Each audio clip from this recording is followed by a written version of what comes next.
ពុកម៉ែបងប្អូនជាទីគោរពអាកាសយានដ្ឋានអន្តរជាតិដៃជោនឹងដាក់សម្ពោធជាផ្លូវការនៅថ្ងៃទី20ខែតុលាឆ្នាំ2025ក្រោមអធិបតីភាពសម្ដេចបវរធិបតីហ៊ុនម៉ាណែតអាកាសយានដ្ឋានអាកាសចរស៊ីវិលស្នើដល់អ្នកធ្វើដំណើរចេញចូលមេត្តាយោគយល់រាជធានីភ្នំពេញអាកាសយានដ្ឋានអន្តរជាតិដៃជោ KTI លំដាប់ឋានៈ 4F នឹងដាក់សម្ពោធឲ្យប្រើប្រាស់ជាផ្លូវការនៅថ្ងៃទី20តុលាឆ្នាំ2025ក្រោមអធិបតីភាពសម្ដេចមហាបវរធិបតីហ៊ុនម៉ាណែតនាយករដ្ឋមន្ត្រីនៃកម្ពុជានេះបើយោងទៅតាមសេចក្តីជូនដំណឹងដែលបណ្ដាញសារព័ត៌មានយើងទទួលបាននៅថ្ងៃទី9ខែតុលាឆ្នាំ2025នេះរដ្ឋលេខាធិការដ្ឋានអាកាសចរស៊ីវិលបានបញ្ជាក់ថារាជរដ្ឋាភិបាលបានឯកភាពជាគោលការណ៍កំណត់យកថ្ងៃទី20តុលាឆ្នាំ2025សម្រាប់រៀបចំពិធីសម្ពោធឲ្យប្រើប្រាស់ជាផ្លូវការនៅអាកាសយានដ្ឋានអន្តរជាតិដៃជោ KTI លំដាប់ឋានៈ 4F ក្រោមអធិបតីភាពសម្ដេចមហាបវរធិបតីហ៊ុនម៉ាណែតនាយករដ្ឋមន្ត្រីកម្ពុជា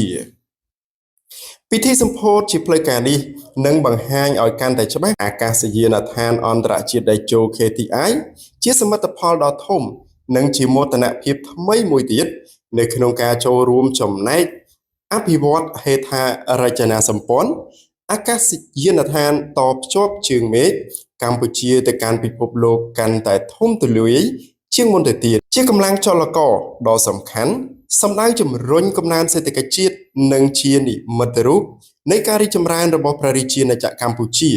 ដែលកើតចេញពីគំនិតព្រួយផ្ដើមប្រកបដោយចក្ខុវិស័យវែងឆ្ងាយរបស់សម្ដេចតេជោហ៊ុនសែន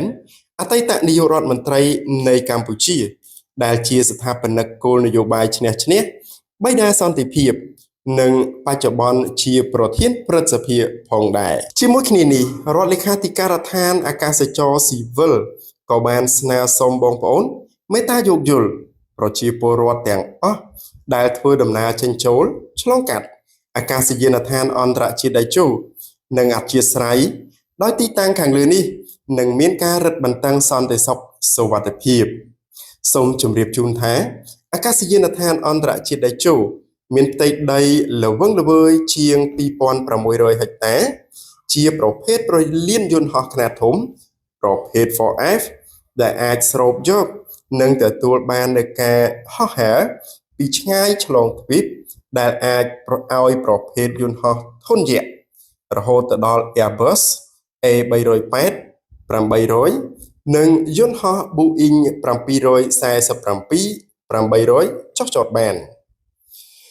បើយោងតាមការវិយតម្លៃរបស់អាកាសចរស៊ីវិលប្រលានយន្តហោះអន្តរជាតិដៃជោនេះបានជាប់លោកចំណាត់ថ្នាក់លេខ9នៅក្នុងពិភពលោកនៅក្នុងចំណោមប្រលានយន្តហោះប្រភេទ 4F ជាមួយគ្នានេះប្រលានយន្តហោះនេះបានក្លាយទៅជាស្ថាបត្យកម្មដ៏មានឥទ្ធិពលក្នុងចំណោមស្ថាបត្យកម្មចំនួន11លើពិភពលោកផងដែរតាមគម្រោងអាកាសយានដ្ឋានអន្តរជាតិដៃជោនិងសម្ពោធជាផ្លូវការនៅថ្ងៃទី20ខែតុលាឆ្នាំ2025ខាងមុខនេះក្រោមអធិបតីភាពសម្ដេចមហាបវរធិបតីហ៊ុនម៉ាណែត